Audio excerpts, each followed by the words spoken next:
memberikan tema doa Nabi Habakuk. Dan satu dan seterusnya, doa Nabi Habakuk menurut nada ratapan.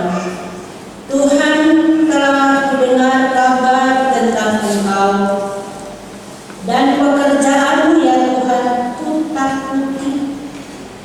Hidupkanlah itu dalam lintasan tahun, nyatakanlah itu dalam lintasan tahun. Dalam murka ingatlah akan kasih sayang. Allah datang dari negeri Teman dan yang Maha Kudus dari pegunungan Paran.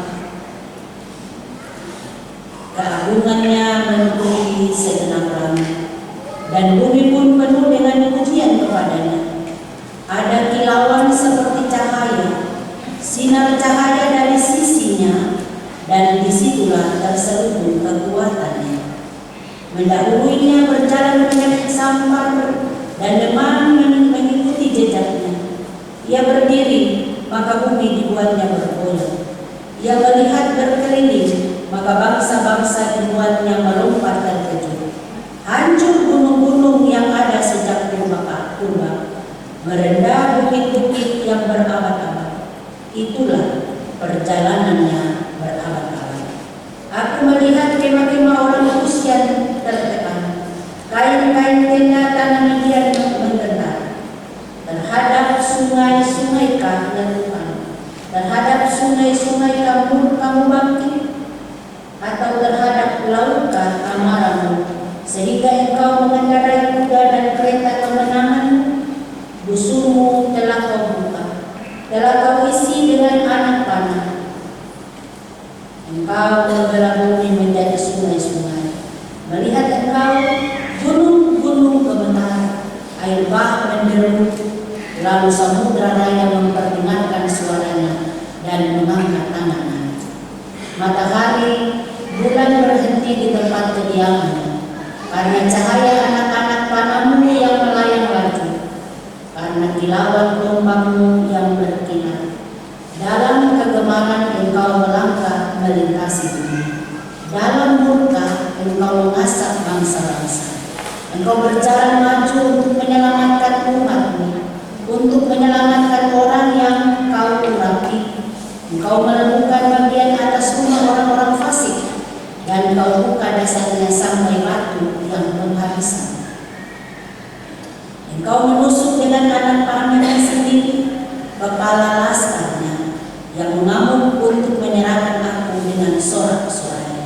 Seolah-olah mereka menelan orang tertindas secara tersembunyi. Dengan kudamu, engkau menginjak laut, timbunan air yang membuih. Ketika aku mendengarnya, gemetarlah hatiku mendengar bunyinya. Menggigillah bibirku, tulang-tulangku seakan-akan kemasukan senang, dan aku gemetar di tempat aku berdiri.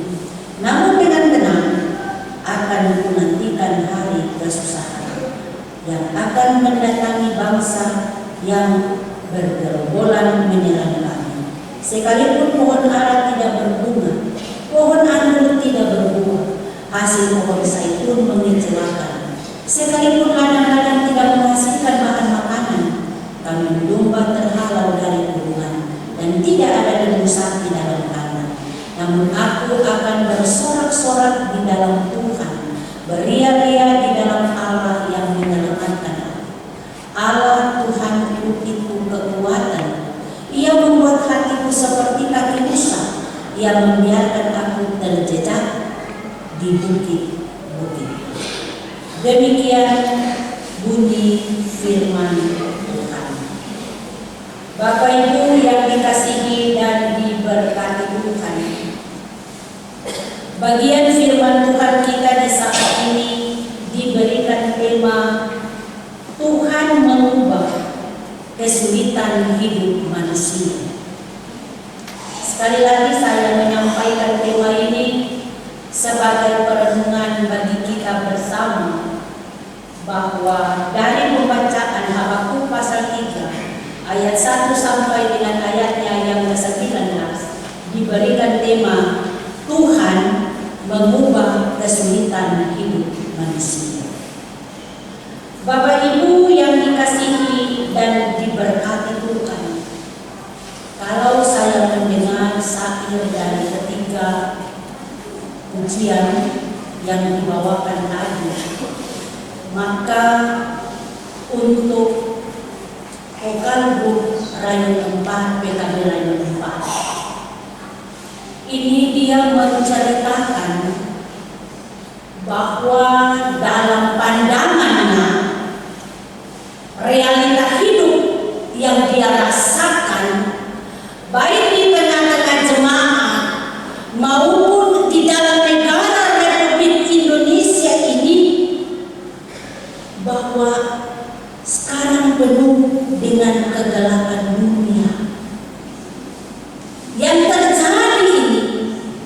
Lalu mereka bertanya kepada Tuhan, masih adakah seberkas harapan untuk negeri ini? Ini kalau kita bandingkan dengan pembacaan minggu kemarin, Mika pasal 7. Di dalam Mika pasal 7 ini dia menceritakan betapa bobroknya kehidupan umat pada saat itu. Kasih tidak ada.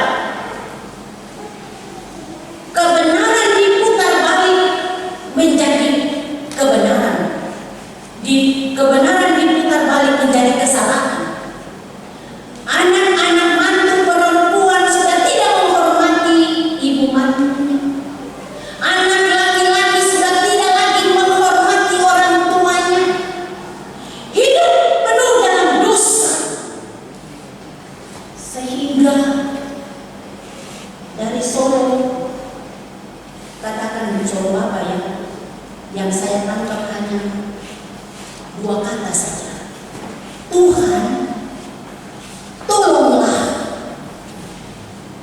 Itu berarti ada suatu keinginan yang luar biasa dari umat yang percaya kepada Allah, tidak mau melihat kebinasaan ini akan terjadi pada kita ini, tanah Papua, terutama pada jemaat Ifata ini.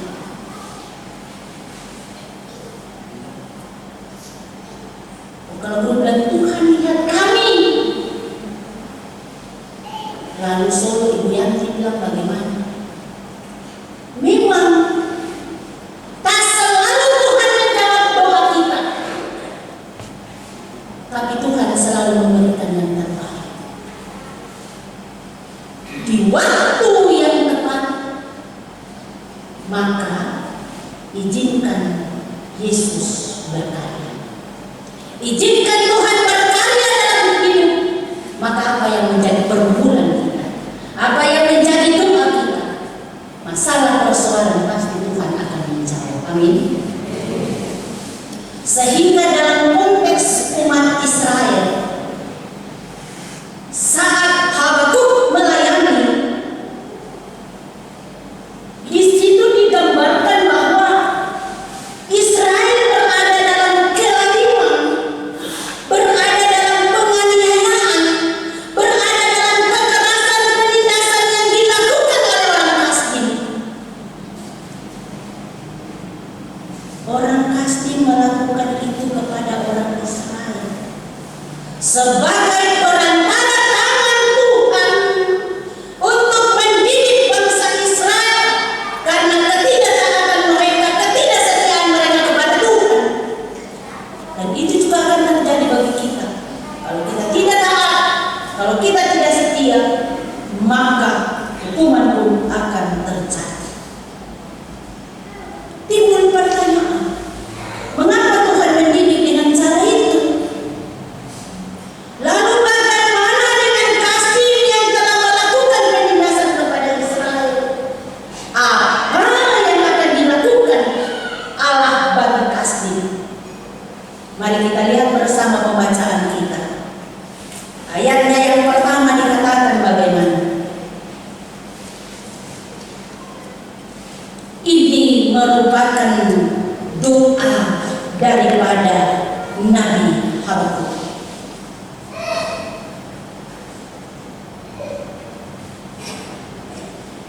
Doa itu adalah berupa nada ratapan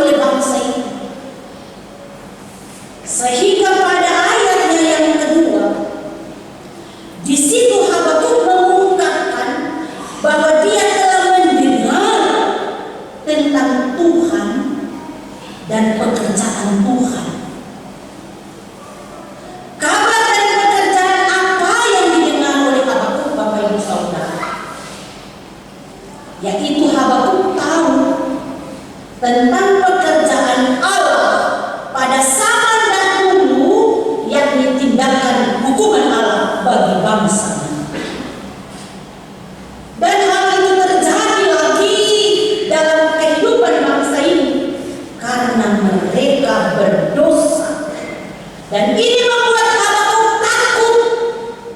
Sebagai seorang nabi saja takut. Sehingga dalam keadaan ketakutan itu Bapak Ibu, Habakuk berkata bagaimana? Hidupkanlah itu dalam lintasan tahun. Nyatakanlah itu dalam lintasan tahun. Dalam murka, ingatlah akan kasih-Mu. Ingatlah akan kasih sayang-Mu kepada umat.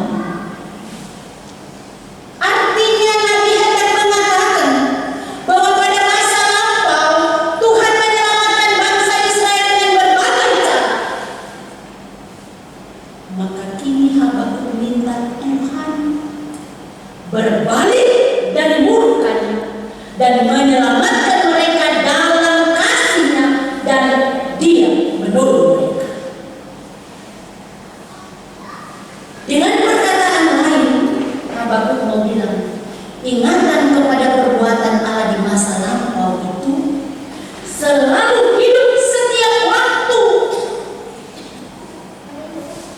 Lalu pada ayat-ayat ketiga, Habakuk mengingatkan kembali tindakan atau perbuatan Allah kepada Israel waktu membebaskan mereka dari Mesir, dari tempat perbudakan, di mana Allah di dalam ayat ini digambarkan sedang mendekat dengan menghukum dari wilayah mana Israel dulu.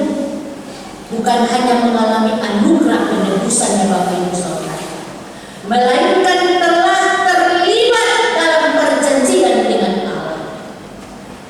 Dikatakan Teman adalah ibu kota Edom yang berbenteng batu, sedangkan Paran adalah daerah berbukit-bukit antara Edom dan Sinai. Maka doa ini mengandung makna Bapak Ibu Saudara, bahwa kiranya Allah segera turun sekarang dalam kepenuhan yang menyatakan seperti dulu yang pernah ditunjukkan kepada Israel di Sinai, dan kebesaran Tuhan yang meliputi alam semesta ini akan nyata. Selanjutnya pada ayatnya yang keempat dan ayatnya yang kelima, bagian ini dari penampakan kehadiran Allah digambarkan dengan kilauan cahaya yang keluar dari sisi Allah. Cahaya itu mengandung kekuatan, dan dalam Alkitab Perjanjian Lama, kehadiran Allah itu dilambangkan dengan api, dengan guntur, dengan petir.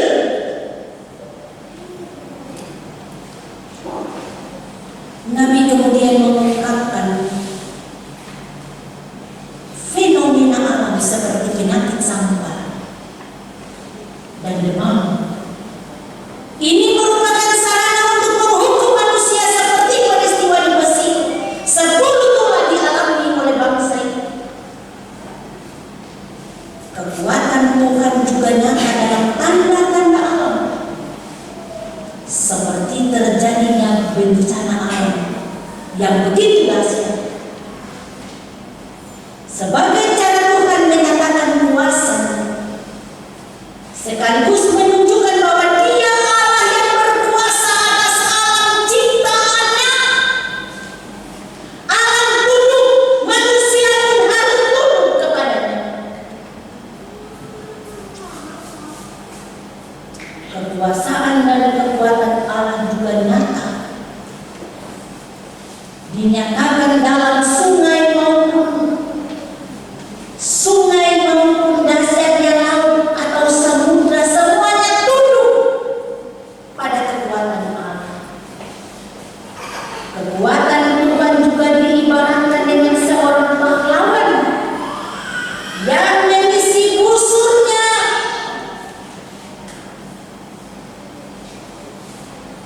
yang bisa menembus benda keras apapun. Di situ menunjukkan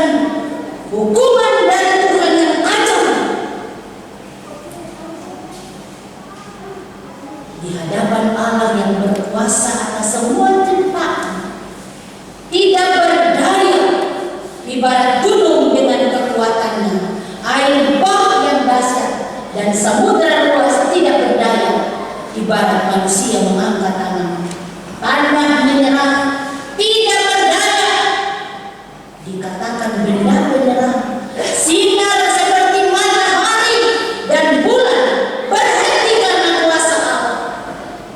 Dan hukuman Tuhan yang dahsyat itu diumpamakan Allah yang marah, sangat marah, sehingga disebut marah kegemaran. Ayat 13 sampai ayatnya yang ke-17. Bagian ini memperlihatkan tindakan Allah yang menyelamatkan umatnya dan menghancurkan musuh Israel dengan kekuatannya. Tuhan juga ibarat tentara yang mengenakan kuda dan menginjak laut. Dalam ayatnya yang ke-16 Nabi berkata bahwa ketika dia mendengar dan ketika dia melihat nubuat-nubuat yang dilakukan Tuhan, dia mengalami ketakutan Bapak Ibu yang luar biasa. Alkitab mencatat atau mengerikan akan hukuman yang akan terjadi kemudian. Seluruh tubuhnya tidak berdaya. Walaupun ketakutan menghampirinya, Nabi memberikan kekuatan kepada umat dan juga kepada kita. Nabi berkata begini, dia akan tenang menunggu waktu itu akan berlalu. Jadi dalam menghadapi masalah Nabi bilang tenang, jangan terlalu berkuat-kuat, jangan kesana, jangan kesini, tenang kepada Allah.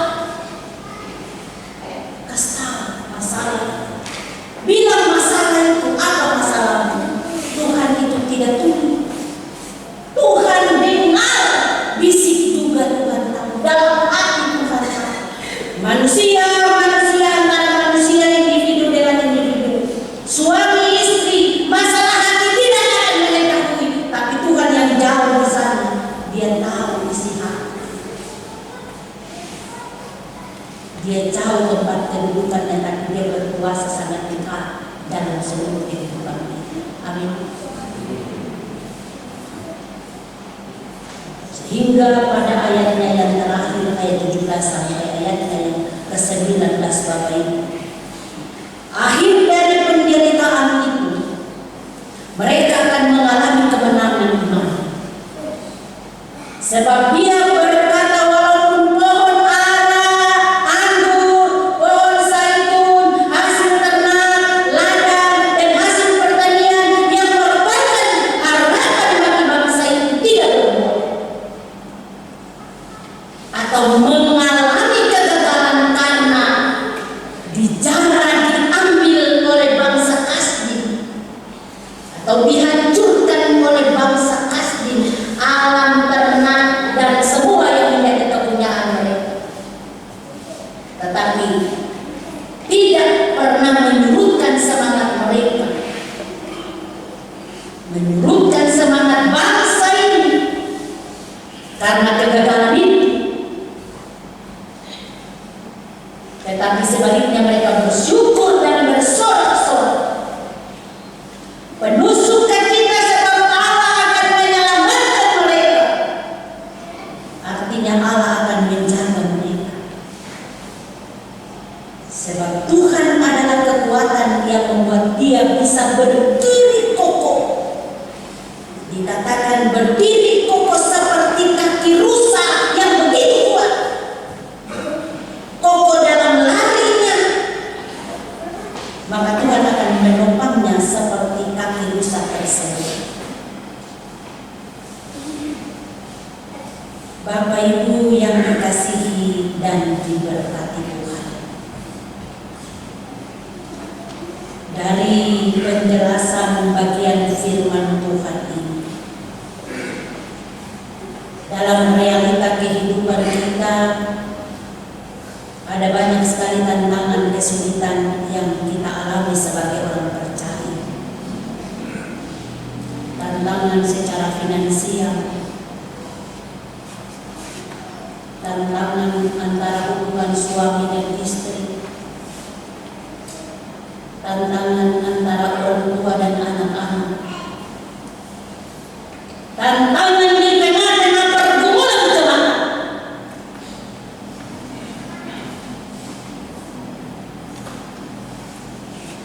Itu berarti Tuhan mau kita mengandalkan Tuhan untuk segala masalah dan persoalan yang kita hadapi. Pada saat kita menghadapi masalah dan persoalan, hanya datang dan berdoa kepada Allah. Doa orang benar besar kuasanya. Doa orang benar dan beriman bersentuhan dengan kasih Allah, maka Allah akan bertindak menjawab sesuai dengan doa dan doa. Karena Allah itu sejauh doa saja Bapak. Jadi kalau kita tidak berdoa, tubuh kita memang masih bergerak, tubuh kita memang masih hidup dilihat orang, tapi roh kita, iman kita mati total. Dalam hidup ini dua-dua harus berjalan sama.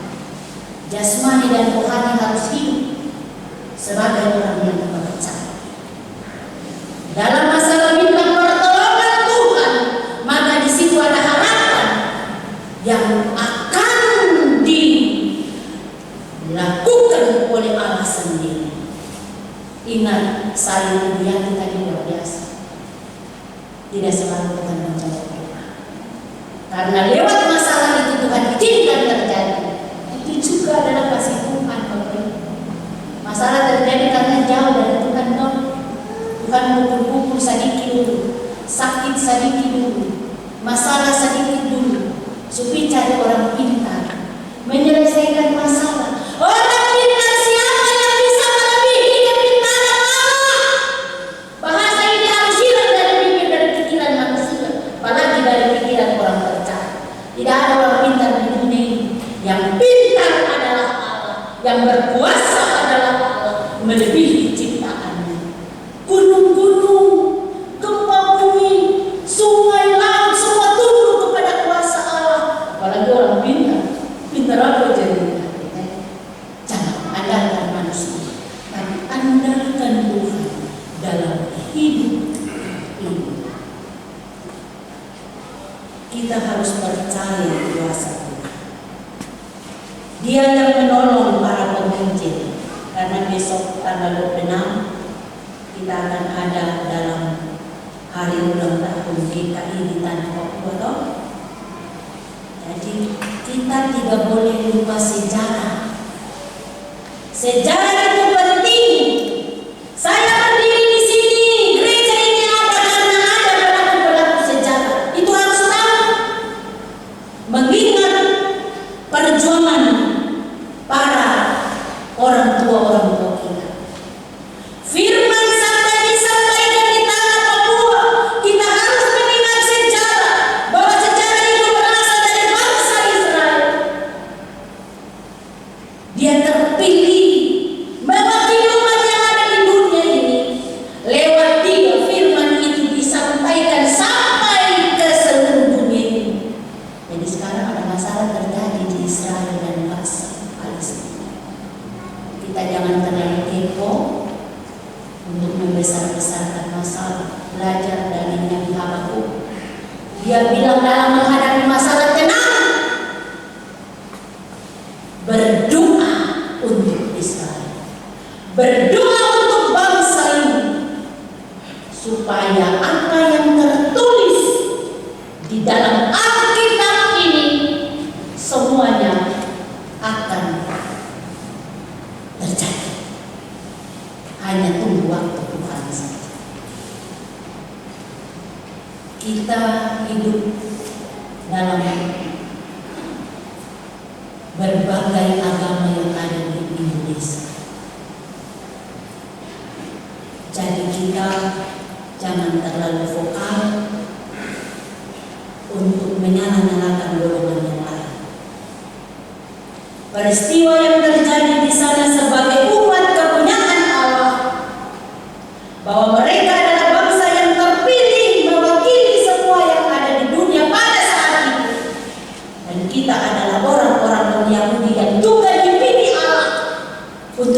yang bagian memperoleh keselamatan itu.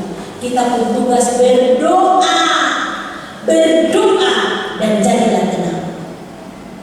Dan kita akan melihat satu tanda heran terjadi di sana. Bapak Ibu yang dikasihi dan diberkati Tuhan, masalah yang terjadi Tuhan akan ambil alih. Tapi awas, jangan karena masalah yang dibuat Tuhan. Sudah tahu itu akan menimbulkan masalah bagi diri sendiri, tapi masih mau juga contoh. Firman tadi bilang, 10 hukum bilang jangan mencuri, tapi dalam melakukan pekerjaan ada korupsi, jangan. Korupsi uang negara, korupsi waktu Tuhan, sama. Tak bisa. Kalau kita ada di penjara karena perbuatan kita, bukan salahkan Tuhan. Berdoa untuk Tuhan, minta supaya dipulihkan, jangan berbuat dosa lagi.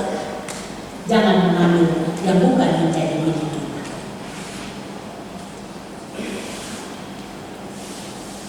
Sehingga dalam kehidupan kita terkadang kita kehilangan pengharapan dan pasrah pada keadaan. Karena kesulitan seakan-akan tidak mendapat berkat. Apapun profesi kita seakan-akan tidak menghasilkan yang terbaik sesuai dengan keinginan kita. Jangan salahkan Tuhan, tapi andalkan Tuhan. Jangan berfokus pada masalah, tapi fokus pada Tuhan. Maka Tuhan akan bertindak menyelesaikan masalah yang kita hadapi. Tuhan memberkati kita dengan firman-Nya. Amin.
Mari saya sini.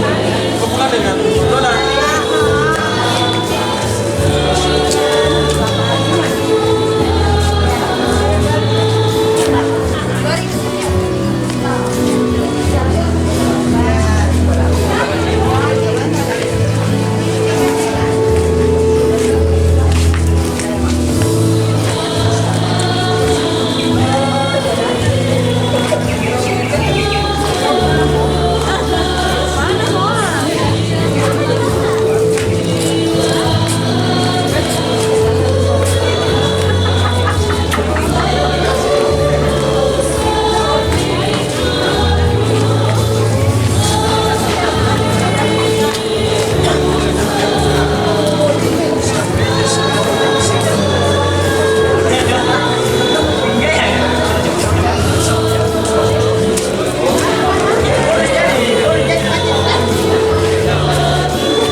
Tuhan.